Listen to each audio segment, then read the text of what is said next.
आदाब, KP news के bulletin में आपका स्वागत है। मैं हिना शेख आपके साथ। आइए सबसे पहले देखते हैं मुख्य समाचार। कर्नाटक के पूर्व मुख्यमंत्री जगदीश शेट्टार के पार्टी छोड़ने पर हुब्बली में कांग्रेस कार्यकर्ताओं ने पटाखे फोड़कर मनाया जश्न। मांड्या तालुका के गांव में हनुमान ध्वज हटाने को लेकर तनाव व्याप्त, लोगों ने किया विरोध प्रदर्शन। चुनावी वादा निभाएगी तेलंगाना कांग्रेस, मुख्यमंत्री रेवंत रेड्डी ने जातीय जनगणना की तैयारी का दिया निर्देश। बिहार के मुख्यमंत्री नीतीश कुमार ने पद से दिया इस्तीफा, बताया महागठबंधन के साथ क्या थी समस्या। दिल्ली के कालकाजी मंदिर में जागरण के दौरान गिरा स्टेज, एक की मौत, कई हुए घायल।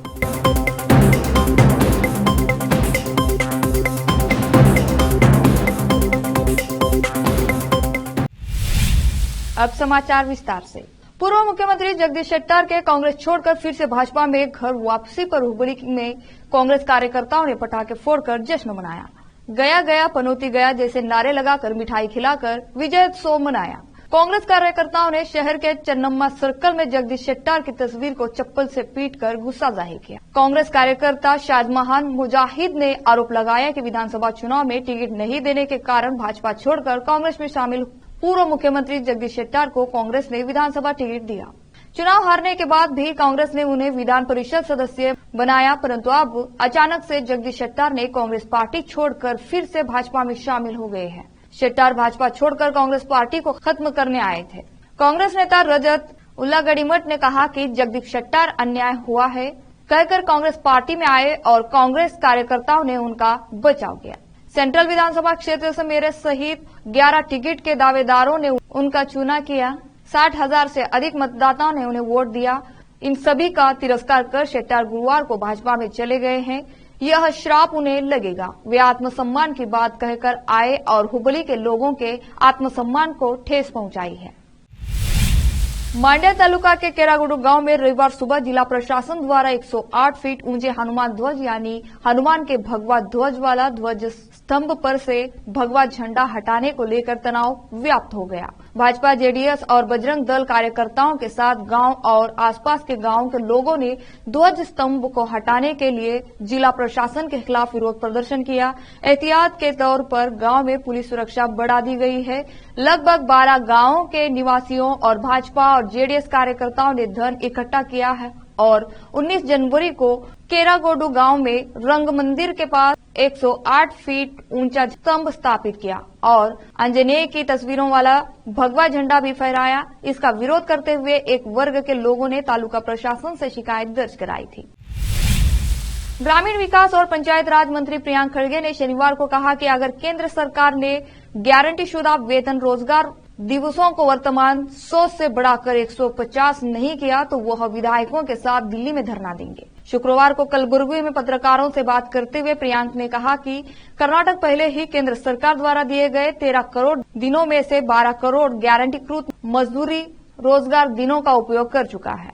केंद्र एमजीएन के तहत लाभकारी रोजगार के दोनों को बढ़ाने में विफल रहा है।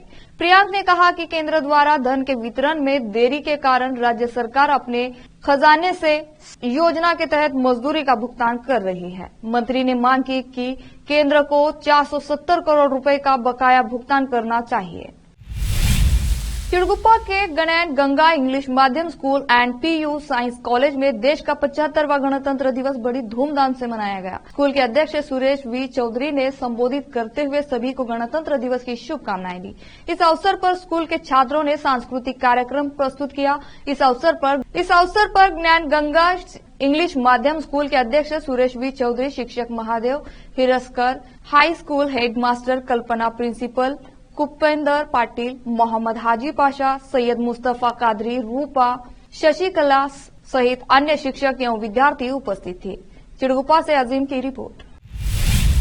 श्रीमती दिव्या प्रभु जी आज जे ने धारवाड़ जिले के जिला कलेक्टर के रूप में पदभार ग्रहण किया। जिला कलेक्टर गुरुदत्त हेगड़े का तबादला बैंगलोर कर दिया गया है और उनकी जगह वरिष्ठ आईएएस अधिकारी श्रीमती दिव्या प्रभु जे आर जी को नियुक्त किया गया है। इस संबंध में सरकार ने कल एक आदेश जारी किया। तमिलनाडु की रहने वाली दिव्या प्रभु 2014 बैच की आईएएस अधिकारी है और पहले ही विभिन्न प्रशासनिक पदों पर काम कर चुकी हैं।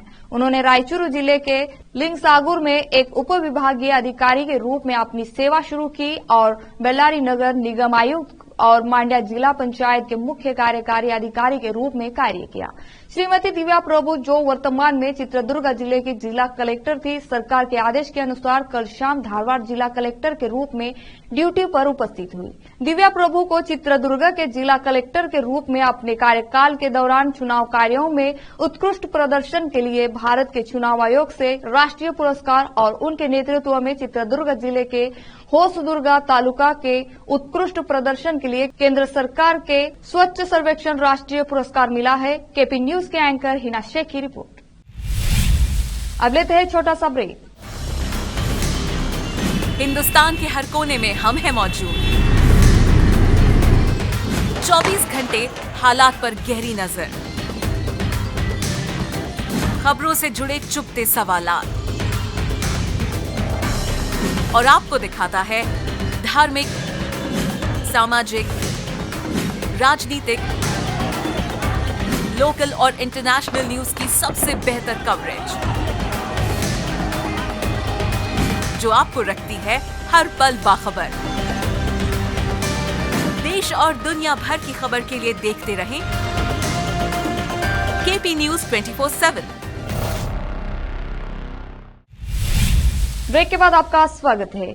एमएलसी और जेडीएस के वरिष्ठ नेता एचडी रेवन्ना के बेटे सूरज रेवन्ना ने शनिवार को उप मुख्यमंत्री डीके शिवकुमार से मुलाकात की। हालांकि अटकलों पर विराम लगाते हुए सूरज ने स्पष्ट किया कि वह अपने जिले में विकास कार्यों के बारे में चर्चा करने के लिए उप मुख्यमंत्री से मिले थे। सूरज ने कहा, एक निर्वाचित प्रतिनिधि होने के नाते मुझे जिले से संबंधित काम करवाने के लिए उनसे मिलना होगा। तेलंगाना में कांग्रेस सरकार बड़ी कवायद कर रही है। 10 साल के बाद पहली बार भारतीय राष्ट्रीय समिति बीआरएस सरकार को उखाड़ फेंकने में कामयाब रही। कांग्रेस सरकार के मुखिया सीएम रेवंत रेड्डी ने कहा कि उनकी सरकार पूरे राज्य में जातीय जनगणना की तैयारी कर रही है। उन्होंने कहा कि चुनाव से पहले कांग्रेस पार्टी ने जातीय जनगणना कराने का वादा किया है। अब सरकार जनगणना कराने की तैयारियां कर रही है। राज्य के बड़े अधिकारियों के साथ बैठक में सीएम रेवंत रेड्डी ने अल्पसंख्यकों को पिछड़े वर्गों और आदिवासी कल्याण विभागों से संबंधित मुद्दों पर बैठक कर जातीय जनगणना कराने का निर्देश दिया। संगारेड्डी जिला के जहीराबाद में स्थित हीरा फाउंडेशन स्कूल में 26 और 27 जनवरी को विज्ञान मेला प्रदर्शनी रखी गई। तेलुगु, हिंदी, अंग्रेजी, गणित, विज्ञान, सामाजिक और दीनियात विषयों पर यह विज्ञान मेला रखा गया था। स्कूल 422 प्रोजेक्ट बनाए गए। इसका उद्घाटन हाफिज पीर खालिद, साबिर जनरल सेक्रेटरी जमीयत उल उलमा और जहीराबाद विधायक के माणिक राव ने किया। स्कूल के प्रिंसिपल मुफ्ती सबूर कासमी ने मीडिया से बात करते हुए बताया कि बच्चों ने बहुत ही अच्छे से प्रोजेक्ट बनाए। प्रिंसिपल ने सभी छात्रों के माता पिता और स्कूल स्टाफ का धन्यवाद किया। जहीराबाद से मोहम्मद नियामतुल्लाह की रिपोर्ट। वरहमतुल्लाहि वबरकातुहू। My name is Mohammad Gaus. I am studying 6th class. My model name is Masjid Aqsa. जब यहाँ पर हजरत उमर फारूक रज़ियल्लाहु ताला अन्हु ने कब्जा किया तो यहाँ पर कुछ नहीं था। उन्होंने इस जगह को साफ किया और यहाँ एक छोटी सी मस्जिद तामीर की। इस वजह से इस मस्जिद का नाम मस्जिद उमरी कहा जाता है। जब बनो उमैया का ज़माना आया तो उन लोगों ने यह मस्जिद और यह कुब्बा तामीर के। इसको कुब्बतुस सखरा कहते हैं। यह बात मुसलमानों को ज़हन नशीन रखनी है कि यह मस्जिद अक्सा नहीं है, बल्कि मस्जिद अक्सा इस पूरी जगह को कहते हैं। मुसलमान ख़ास तौर पर मस्जिद अक्सा इसको इसलिए कहते हैं क्योंकि उन्होंने नमाज के लिए Assalamu alaikum wa rahmatullahi wa barakatuh. My name is Maza. I am studying in 3rd standard. My model name is garden. The garden is considered to be the most beautiful part of the house where one can take a break from the daily monotonous life. Relax. It helps in making and maintaining bonds with the family members. The whole family in the garden. Jazakallah khair. Assalamu alaikum wa rahmatullahi wa barakatuh. My name is Mohammad Athar Sadiq. I am studying 7th standard. My model name is गुस्ल मैयत का तरीक़ा। सबसे पहले पानी गर्म कर लें। Berry के पत्ते मिल जाए तो डाल लें। जहाँ पर गुस्ल देना हो वो जगह पर्दे हो, बेपर्दगी ना हो और ज़्यादा लोग खड़े ना हो। 3 या 4 लोग ही हो। जहाँ जो अगर गुस्ल देने वाला कोई आयब देखे और छुपा ले तो हदीस में नबी करीम सल्लल्लाहु अलैहि वसल्लम ने फरमाया कि उसके 40 कबीरा गुनाह माफ़ हो जाएंगे। कफन जहाँ से लेंगे उसमें चंद चीज़ें मिलेगी, जैसे अतर, रुई, काफूर, ऊद, 3 कपड़े और ग्लव्स मिलेंगे। सबसे पहले एक तख्ते को लेकर उसको ऊद का 3 या 5 मरतबा धुआं देंगे। उसके बाद मैयत को उसके ऊपर रख कर उसके ऊपर एक कपड़े को रख देंगे। उसके बाद मैयत के कपड़े अगर आसानी से खुल जाए तो खोल लें, अगर नहीं खुले तो कैंची लेकर कॉलर तक काट कर खींच लेंगे। फिर कपड़े के अंदर हाथ डालकर बक्कल या नाड़ा खोलकर पैंट को खींच लें। उसके बाद मैयत को इस्तिंजा करवाएंगे। इस तरह से पेट को हल्के से दबाएंगे। उसके बाद जो अऊज़ु बिल्लाहि मिनश शैतानिर रजीम, बिस्मिल्लाहिर रहमानिर रहीम। अस्सलामु अलैकुम व रहमतुल्लाहि व बरकातुहू। My name is Mohammad Najmuddin. I am studying 6th। My model name is Masjid Aqsa. सुब्हानल्लज़ी अस्रा बिअब्दिही Laila मिनल मस्जिदिल हराम व इलल मस्जिदिल अक्सा। आपके सामने जो मस्जिद अक्सा का मॉडल पेश किया गया है, इसका मकसद ये है कि मुसलमानों को इस वहम और गुमान में डालकर मस्जिद अक्सा की असल हकीकत से दूर किया जा रहा है। और ये बैतुल रहम के नाम से मशहूर है और हज़रत ईसा अलैहिस्सलाम की पैदाइश की जगह है। और उनका मानना है कि हज़रत ईसा अलैहिस्सलाम का मकबरा है, इसकी कोई हकीकत नहीं। मुसलमानों का ये अक़ीदा है कि हज़रत ईसा। अस्सलामु अलैकुम वरहमतुल्लाहि वबरकातुहू। 26 जनवरी और 27 जनवरी 2 दिन हीरा फाउंडेशन स्कूल बमुकाम SBH कॉलोनी में 4th साइंस फेयर मुनाकिद किया गया, जिसमें तलबा ने तमाम मज़ामीन के बेहतरीन मॉडल्स पेश किए जो कि काबिल सताइश है माशाल्लाह अल्हम्दुलिल्लाह। आने वाले तमाम पेरेंट्स, मेहमान और दीगर शहरियान ज़हीराबाद को हम स्कूल से पेश किए जाने वाले तमाम मॉडल्स बहुत पसंद आए और सब ने बहुत तारीफ़ की माशाल्लाह अल्हम्दुलिल्लाह। अल्लाह ताला से दुआ है कि अल्लाह ताला इसके बनाने वालों और इसमें जितने भी सारे लोगों ने बड़ी मेहनत की है, उनकी मेहनतों को कबूल फरमाएँ और बच्चों के तालीमी मज़ाहिरे को अल्लाह ताला दिन ब दिन दिन दुगनी रात चौगनी तरक्की अता फरमाएँ और हीरा फाउंडेशन स्कूल को भी अल्लाह ताला कामयाबी से नवाजे। आमीन सुम आमीन। जज़ाकल्लाह खैर। अस्सलामु अलैकुम। रहीम नहमदुहु व नसल्ली अला रसूलिहिल करीम। अम्मा बाद। Heera foundation school SBH colony Zaheerabad जो 2015 से माशाल्लाह कौम व मिल्लत के बेटे और बेटियों को ज़ेवर तालीम से आरास्ता करने में मसरूफ़ अमल है। अल्हम्दुलिल्लाह 2015 से हीरा फाउंडेशन स्कूल ज़हीराबाद अतराफ़ अकनाफ़ के मुस्लिम बच्चों को दीनी और दुनियावी तालीम दिलाने में और बिल्कुल हाई लेवल का एजुकेशन दिलाने में मसरूफ़ अमल है। और इस सिलसिले में माशाल्लाह इंस्टीट्यूट की काफ़ी खिदमत है। हर साल मुख्तलिफ़ प्रोग्राम्स मुख्तलिफ़ अनावीन के एतबार से हीरा फाउंडेशन स्कूल में मुनाकिद किए जाते हैं। जो इवेंट्स स्कूल में किए जाते हैं उनमें एक अहम तरीन इवेंट साइंस एग्ज़िबिशन के नाम से अल्हम्दुलिल्लाह पिछले कई बरसों से किया जा रहा है। आज का ये 4था साइंस एग्ज़िबिशन था जो 26 और 27 जनवरी को यहाँ स्कूल के अंदर मुनाकिद किया गया। बीआरएस के कार्यकारी अध्यक्ष तारक रामाराव ने ऑटो में यात्रा की। यूसुफगौड़ा में पार्टी कार्यकर्ताओं की बैठक में भाग लेने के बाद वह ऑटो से तेलंगाना भवन पहुंचे। कांग्रेस सरकार द्वारा महिलाओं के लिए मुफ्त बस यात्रा योजना शुरू करने के बाद ऑटो चालकों की दुर्दशा पर चिंता व्यक्त करते हुए केटीआर ने ऑटो में यात्रा करके उनका समर्थन किया। केटीआर के ऑटो में सफर का वीडियो सोशल मीडिया पर तेजी से वायरल हो रहा है। महाराष्ट्र के मुख्यमंत्री एकनाथ शिंदे ने शनिवार को कहा कि मराठी भाषा समुदाय की संस्कृति, परंपरा और इतिहास का प्रतीक है और इसने दुनिया भर के लोगों के बीच एकजुटता को बढ़ाने में अहम भूमिका निभाई है। यह बात उन्होंने विश्व मराठी सम्मेलन 2024 के शुभारंभ के मौके पर कही। उन्होंने राज्य सरकार के मराठी भाषा विभाग के कामों की भी सराहना की। उन्होंने कहा, मराठी भाषा समुदाय की संस्कृति, परंपरा और इतिहास का प्रतीक है। इसने दुनिया भर के लोगों के बीच एकता को बढ़ावा देने में महत्वपूर्ण भूमिका निभाई है। उन्होंने कहा, विश्व मराठी सम्मेलन 2024 दुनिया भर में मराठी समुदाय को अपनी भाषा और विरासत का जश्न मनाने के लिए एक मंच प्रदान करता है। शिंदे ने आगे कहा, आज की पीढ़ी की प्राथमिकताओं के साथ मराठी साहित्य को जोड़ने की जरूरत है। मराठी लेखकों को युवाओं को भाषा समझनी चाहिए और उनके मुताबिक साहित्य तैयार करना चाहिए। उन्होंने दावोस में विश्व आर्थिक मंच पर महाराष्ट्र के 3.53 करोड़ रुपए के समझौता ज्ञापन पर हस्ताक्षर की भी जानकारी दी। मुख्यमंत्री ने कहा, राज्य देश के विकास का इंजन है और प्रधानमंत्री नरेंद्र मोदी के भारत को 5,000 अरब डॉलर की अर्थव्यवस्था बनाने के सपने को पूरा करने के लिए काम कर रहा है। उन्होंने विदेश से मराठी उद्यमियों को राज्य में निवेश करने के लिए आमंत्रित किया और अपनी सरकार के हर संभव मदद का भरोसा दिया। फिर से लेते हैं छोटा सा ब्रेक। हिंदुस्तान के हर कोने में हम हैं मौजूद। 24 घंटे हालात पर गहरी नजर, खबरों से जुड़े चुपते सवालात और आपको दिखाता है धार्मिक, सामाजिक, राजनीतिक, लोकल और इंटरनेशनल न्यूज की सबसे बेहतर कवरेज जो आपको रखती है हर पल बाखबर। देश और दुनिया भर की खबर के लिए देखते रहें केपी न्यूज 24/7। ब्रेक के बाद आपका स्वागत है।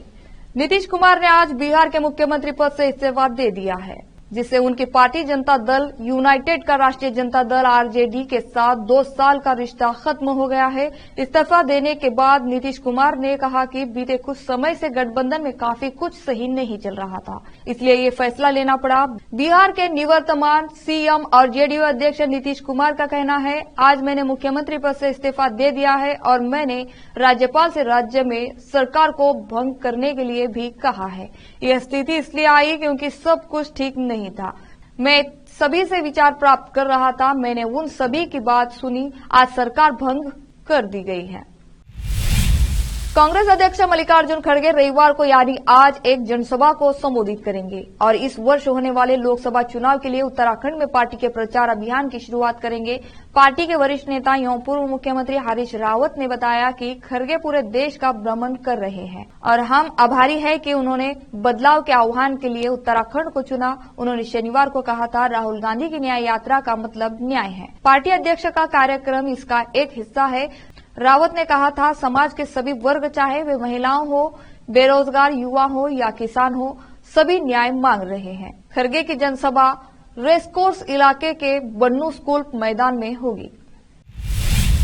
दिल्ली के कालकाजी मंदिर परिसर में आयोजित जागरण के दौरान स्टेज टूटने से एक महिला की मौत जबकि 15 से ज्यादा लोग घायल हो गए हैं। जानकारी के अनुसार घटना देर रात 12:30 बजे के करीब हुई है। घटना की सूचना मिलने के बाद पुलिस ने घायलों को पास के अस्पताल में भर्ती करा दिया गया है, जहां फिलहाल उनका इलाज चल रहा है। बताया जा रहा है कि माता के जागरण की अनुमति प्रशासन से नहीं ली गई थी। इस घटना का एक वीडियो भी सोशल मीडिया पर वायरल हो रहा है। इस वीडियो में बॉलीवुड के जाने माने गायक जागरण के दौरान भजन गाते दिख रहे हैं। तभी एकाएक नीचे बैठे कुछ लोगों पर स्टेज का एक हिस्सा गिरता हुआ दिख रहा है। इस घटना के सामने आने के बाद आनन फानन में घायलों को पास के अस्पताल में भर्ती कराया गया है। कालकाजी मंदिर में हुई इस घटना को लेकर बॉलीवुड सिंगर बी प्राक ने भी एक वीडियो मैसेज जारी किया है। उन्होंने इस वीडियो मैसेज में कहा है कि जिस समय ये घटना हुई उस दौरान मैं वहां पर भजन गा रहा था। आखिर में फिर से देखते हैं मुख्य समाचार। कर्नाटक के पूर्व मुख्यमंत्री जगदीश शेट्टार के पार्टी छोड़ने पर हुब्बली में कांग्रेस कार्यकर्ताओं ने पटाखे फोड़कर मनाया जश्न। मांड्या तालुका के गांव में हनुमान ध्वज हटाने को लेकर तनाव व्याप्त, लोगों ने किया विरोध प्रदर्शन। चुनावी वादा निभाएगी तेलंगाना कांग्रेस, मुख्यमंत्री रेवंत रेड्डी ने जातीय जनगणना की तैयारी का दिया निर्देश। बिहार के मुख्यमंत्री नीतीश कुमार ने पद से दिया इस्तीफा, बताया महागठबंधन के साथ क्या थी समस्या। दिल्ली के कालकाजी मंदिर में जागरण के दौरान गिरा स्टेज, एक की मौत, कई हुए घायल।